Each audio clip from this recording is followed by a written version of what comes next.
আজকে কোনো mini blog নয়, একটা get ready with me share করব তোমাদের সাথে। Hello, welcome to my new series আমি।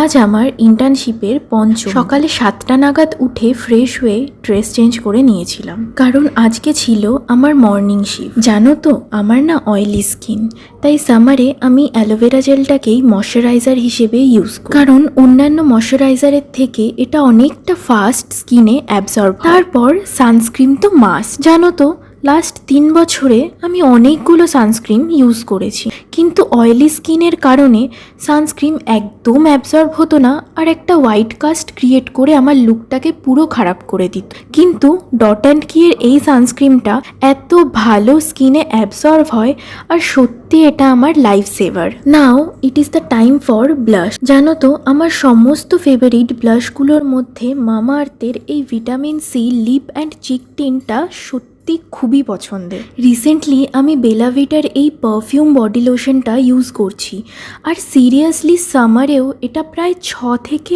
8 ঘন্টা পর্যন্ত স্টে করে। সাথে এটা স্মেল জাস্ট অসাধারণ।